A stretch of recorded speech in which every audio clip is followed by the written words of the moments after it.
Many years ago, there lived a famous country singer by the name of John Cratchit. Cratchit was poverty-stricken because of his manager and agent, a man called Sidney Scruggs.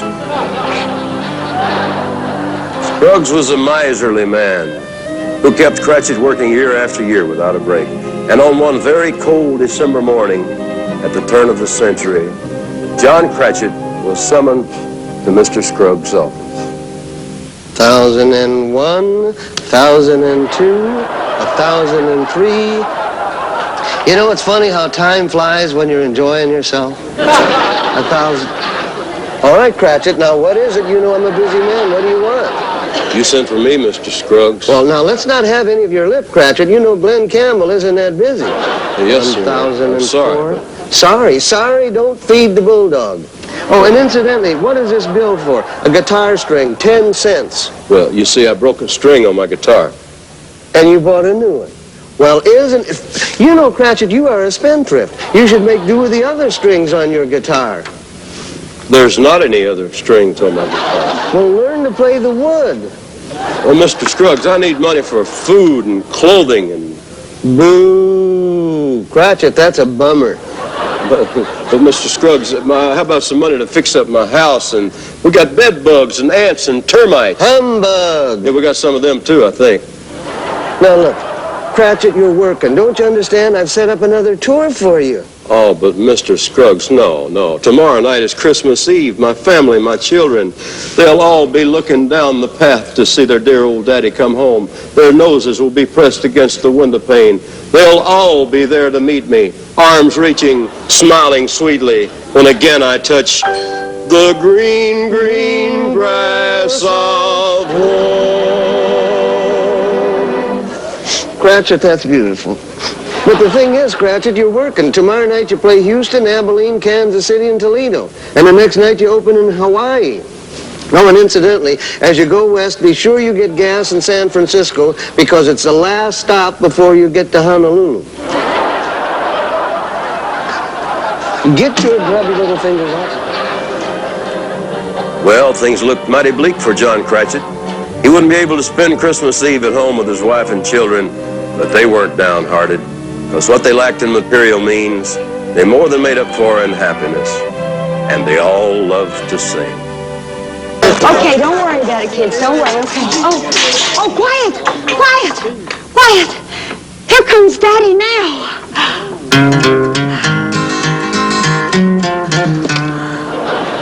Hi, how's everybody? I need a shirt. I need a coat. We need a dress. I need some socks. We need a hit. I need a bath. Oh,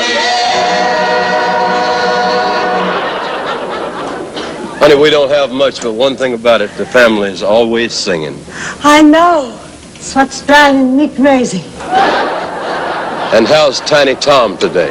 Oh, Tiny Tom, poor Tiny. He can't talk. But I think he's happy.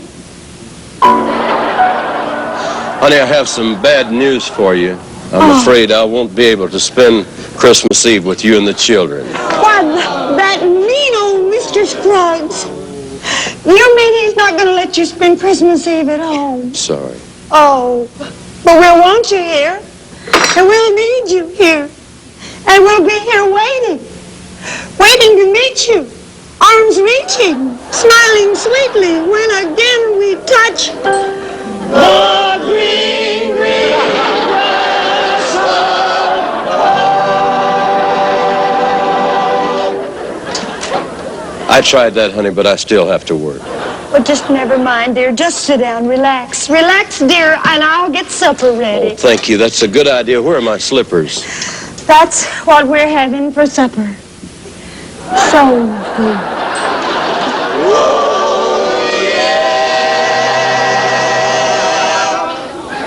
Yes, times were hard for the Cratchits. They were beginning to get a little rough for Sidney Scruggs, too. Because on that very night, while he was sleeping, he had 3 mysterious visitors. Now I lay me down to sleep, counting money instead of sheep. Some folks say I'm mighty cheap, but So what? Right, Tiny? Good night.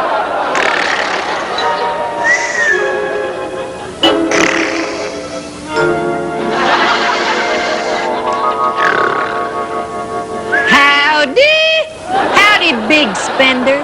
Who are you? Where are you? What are you doing here? You don't remember old Minnie, huh?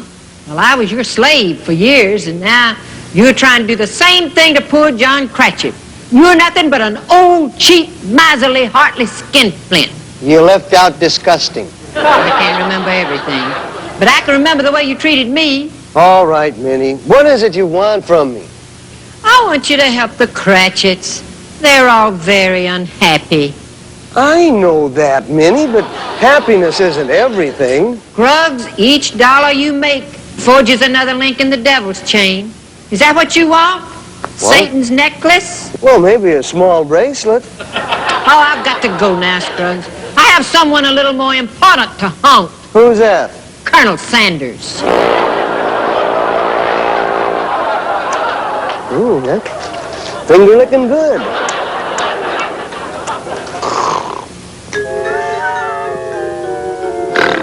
Wake up, boy. You in a heap of trouble here. Well, officer, what are you doing here? I'm the ghost of Christmas future. Well, how come you're dressed like a sheriff? I'm moonlighting. But you still in a heap of trouble, boy. Well, what's the matter? Was I sleeping too fast? Scruggs, I got you marked down for being an old, cheap, miserly, stingy, heartless skinflint. You know what? You forgot infuriating. Well, I got you down for a lot of things, boy. Don't say nothing about you being no firebug. Now, you shape up, boy. Or I'm going to tow away your bed and lock up your toddy bear. Not my toddy bear. Sheriff, please don't take my toddy bear. Sheriff, I'll change. I promise I'll change. That's what they all say. But unless you do, boy, there's going to be enough charges piled up against you, put you away forever. No, please, no, I'll change, really. Starting tomorrow, I'm going to make it up to the Cratchits, and I'm going to become a better person. And officer, Merry Christmas. Ho, ho, ho. Humbug, y'all. As Scruggs had promised, the next day found him a changed man. He greeted the day with a smile instead of a scowl. Meanwhile, back at the Cratchits, John and family were trying to make the most of a lean Christmas. Oh, I'm so happy we're all together at Christmas, for Christmas dinner. You know, we don't hardly have nothing to eat, but I have a special treat for us. Really do. Well, we couldn't afford much, but here it is. A picture of a turkey. Oh, Mother. Oh, isn't that wonderful? Isn't that great? Now we have everything. And if only you could be with us on Christmas Day, if you didn't have to work for Mr. Scruggs. And if only Tiny Tom could talk. Well, we've got this much to be thankful for. Everybody gets a piece of the picture. Yes.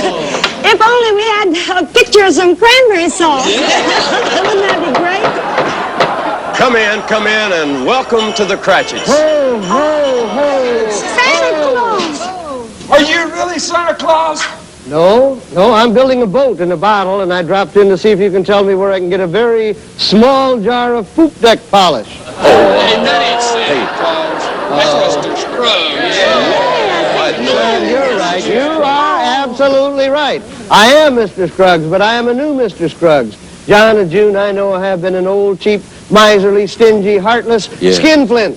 You forgot disgusting. Well, tonight I'm going to make it up to all of you. John, you don't have to work tonight. You can take the whole week off. And next, I have a present for everybody.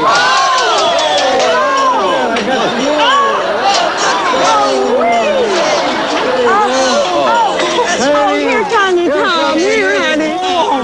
Oh, no. Don't eat the money. Don't eat the money, Tiny Tom. Well, he doesn't know what money is, Mr. Scruggs. Let me thank you for Tiny Tom. He still hasn't said a word. Now, Cratchit, the big surprise of the evening. An ordinary Christmas dinner isn't good enough for you and your family because The scabby way I've treated you, I've got to make up for it. I have hired the greatest food consultant in the land to bring you a Christmas dinner from all over the world. And now let's have a big hand for here he is, John Paul Hartley. Right, Mr. Scruggs, and now for the meal of the century. Mr. Cratchit, this is your dinner. First, from Louisville, Kentucky, a 90-pound turkey from the famous Captain Gobel's Turkey Ranch. Remember, if you want a big bird, talk turkey with Captain Gobel. Next, from the Hollywood Ham Company, a 100-pound ham. Remember, when it comes to ham, people go to Hollywood. And now, to add a little spice to your Christmas meal, all the way from Ranchipur, India, marinated mongoose. Remember, Cratchits, if you like mongoose marinated, you'll love Ranchipur. And finally, from the old Aaronside Potato Company, all the way from County Cork, Ireland, a big platter of peeled pickled potatoes packed by Patrick O'Pincus. Well, that's it. That's your meal of the century. My name is John Paul Hartley, and that was brought to you by Sidney Scruggs. Thank you, and Merry Christmas. Thank you, Mr. Scruggs. Mr. Scruggs, we certainly do appreciate your generosity, and everybody dig in. Oh, yes, everybody dig in. And here, Tiny Tom, here. Tiny Tom isn't touching his food. What is the matter? What's wrong, son? These are the worst potatoes I've ever eaten. Tiny Tom. They're the first words he's ever said. Tiny Tom, why have you waited all these years to speak? 'Cause up to now, everything was okay.